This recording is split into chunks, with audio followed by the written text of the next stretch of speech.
পঞ্চগড়ের দেবীগঞ্জের স্থানীয় এক নারীর বিরুদ্ধে অসামাজিক অনৈতিক কার্যকলাপের অভিযোগ ও এলাকাবাসীর নামে মিথ্যা মামলা প্রতিবাদে মানববন্ধন সহ বিক্ষোভ মিছিল করেছে ভুক্তভোগী পরিবার সহ এলাকাবাসী।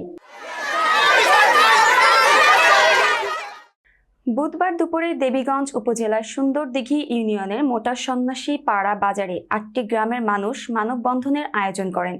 মানববন্ধনে ভুজারি পাড়া, দেবোত্তর পাড়া, বন্দর পাড়া, বানিয়া পাড়া, তাঁতিপাড়া সহ মোট ৮টি গ্রামের প্রায় ৬ শতাধিক নারী ও পুরুষ অংশগ্রহণ করেন।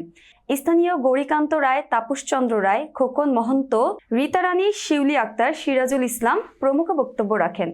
মানববন্ধনে বক্তারা অভিযোগ করে বলেন, দেবীগঞ্জ উপজেলার সুন্দরদিঘি ইউনিয়নের মোটা সন্ন্যাসী পাড়া এলাকায় নারী শৈবা রানী দীর্ঘদিন ধরে অসামাজিক ও অনৈতিক কার্যকলাপের সাথে যুক্ত রয়েছে।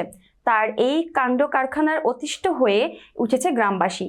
তবে বেশ কিছুদিন ধরে শৈবার অসামাজিক ও অনৈতিক কার্যকলাপের বিরুদ্ধে প্রতিবাদ ও কথা বলায় শৈবা রায়ের বিরুদ্ধে মিথ্যা ধর্ষণ মামলা সহ অন্তত ২০ জনেরও বেশি স্থানীয়দের নামে মামলা করা হয়েছে।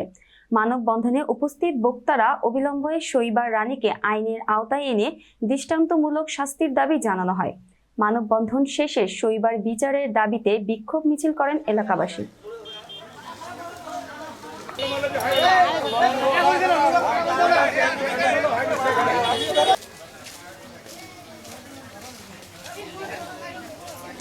শেষ